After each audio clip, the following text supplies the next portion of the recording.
श्री स्वामी समर्थ. मला काही प्रश्न येतात की मुलांचा अभ्यासामध्ये लक्ष लागत नाही, ते ध्यान देत नाहीत, खेळाकडे जास्त लक्ष आहे, टी व्हीमध्ये जास्त लक्ष आहे, गेमिंगमध्ये जास्त लक्ष आहे, अभ्यासामध्ये लक्ष देत नाही आहेत, कॉन्सन्ट्रेट करत नाही आहेत, फोकस करत नाही आहेत. ठीक आहे. तर हे का होतं आहे, याला रिझन काय आहे? तर पहिलं तर असं असतं की तुमचं जे मन बनतं ना, ते तर तुम्ही जे अन्न खाता ना त्याच्यावरनं तुमचं मन बनत असतं. जसं तुमचं अन्न तसं तुमचं मन. ठीक आहे. तर खूप इम्पॉर्टंट असतं की तुम्ही जे जेवताय ते एक सात्विक जेवण असेल.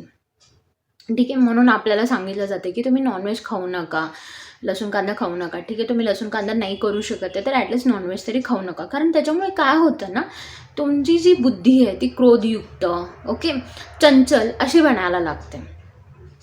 तर मेक शुअर की तुम्ही मुलांना जे जेवण देताय किंवा तुम्ही सुद्धा जे जेवताय, कारण त्यांचं जसं आजूबाजूचं ॲटमॉस्फिअर असेल, पर्यावरण असेल, तसा त्यांचा स्वभाव पण बनत जाणार आहे. सो तुम्ही सुद्धा एक सात्विक जेवण जेवा. ठीक आहे. जेवणाच्या अगोदर तुम्ही श्री स्वामी समर्थ मंत्राचा काही वेळ चॅन्ट करू शकता आणि मग ते जेवण तुम्ही ग्रहण करा, जेणेकरून त्या जेवणावर त्याचे व्हायब्रेशन, मंत्राचे त्या व्हायब्रेशन पूर्ण पडतील. दुसरं आहे की मुलांना थोडा वेळ तरी, मला मान्य आहे की आज त्यांना खूप जास्त क्लासेस आहेत, खूप जास्त अभ्यास आहे, त्यांना जमत नाही, त्यांना शाळेमध्ये जाण्यातच वेळ जातो, गाडीमध्ये, बसमध्ये. ठीक आहे. खूप सारे क्लासेस असतात त्यांच्या, म्हणजे खूप काही आहे, मला माहिती आहे ते खूप जास्त असतील, त्यांच्या स्टडीमध्ये असतील, त्यांचं एक रुटीन असेल. पण तुम्ही एक 10 मिनटं तरी त्यांना श्री स्वामी समर्थ मंत्र जपायला लावा. 10 मिनटं तरी. ठीक आहे. कारण आज तुम्ही कुठल्या गोष्टींना कंट्रोल करणार आहे? त्यांचं जेवण, त्यांची संगत, ओके, त्यांचं पर्यावरण, त्याच्यानंतर हे जे प्रदूषण सुरू आहे ते, तुम्ही ज्या एरियामध्ये राहता, ते त्यांनी ज्या बसमध्ये जातात त्याच्यामध्ये जे त्यांच्याबरोबर मुलं आहेत, म्हणजे काय काय कंट्रोल करू शकता तुम्ही? तुमच्या मुलाला तुम्ही किती कंट्रोल करू शकणार आहे? मारून कंट्रोल करू शकणार आहे का? आणि किती दिवस करू शकाल? ठीक आहे.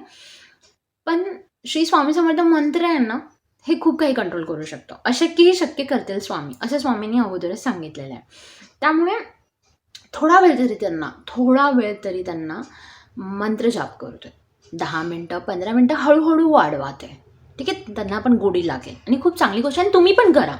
असं व्हायला नको की ते करतात आणि तुम्ही करत नाही. तुम्ही करायला लागलं तर तेही करायला लागतील. ठीक आहे. तर ह्या काही गोष्टी आहेत ज्या आपल्याला समजणं खूप गरजेचं आहे. ठीक. कारण माझ्याकडे जेव्हा काउन्सिलिंगसाठी येतात ना, तेव्हा मला खूप वेळा अशा प्रश्न विचारले जातात की मुलांच्या संरक्षणासाठी त्यांनी काय करायचं, किंवा हे बघा, तुम्ही महाअवतार नरसिम्हा मूव्ही निघालेला, त्याच्यामध्ये भक्त प्रल्हादजींना जेव्हा, ठीक आहे, भक्त प्रल्हादजींना जेव्हा त्रास द्यायला लागला किंवा त्यांना त्यांच्यावर जे संकट आले, कोण त्यांच्या मदतीला आलं? त्यांची आई रडत होती. पण त्यांची आई काही मदत करू शकली का? त्यांचे वडीलच त्यांच्या विरोधात होते. तर वडील काही मदत करू शकले का? तिथली जनता काही मदत करू शकली का? नाही करू शकले. कोणीही नाही. कोण आलं मदतीला? भगवंत आलं आहे. आणि ही काही दंतकथा नाही आहे. ओके. ती परींची जी, ओके, ॲक्च्युली परी पण असतात, पण जी आपल्या दंतकथा सांगितल्या जातात ना, तर तशी ही दंतकथा नाही आहे. ठीक आहे. सो मंत्र हा प्रोटेक्ट पण करतो. आज जर तुम्हाला तुमच्या मुलांच्या प्रोटेक्शनचं जर टेन्शन असेल, प्रश्न असेल, तर हा मंत्र खूप हेल्प करतो. त्यामुळे थोडा वेळ तरी त्यांना जपायला लावा. थोडा वेळ तरी. बाहेर जाताना त्यांना म्हणायचं, पहिला श्री स्वामी समर्थ म्हणायचं आणि मगच बाहेर पाऊल ठेवायचं. ठीक आहे.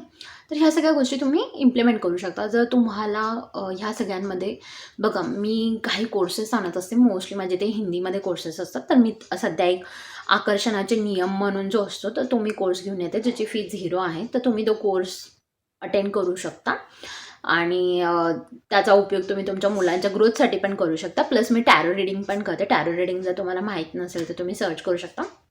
कार्ड थ्रू जे रिडिंग केलं जातं, तर ते पण माझं फ्री ऑफ कॉस्ट आहे सध्या ह्या मंथसाठी. तर तुम्ही तेही घेऊ शकता, जेणेकरून अजून जर काही इश्यूज असतील तर आपल्याला समजू शकतो. खूप वेळा पितृदोष कारण असतं, खूप वेळा काही वेगळी कारणं असतात, काही वेळा आपल्या आरोग्याच्या तक्रारी असतात, ज्याच्यामुळे पण मुलं फोकस करू शकत नाहीत.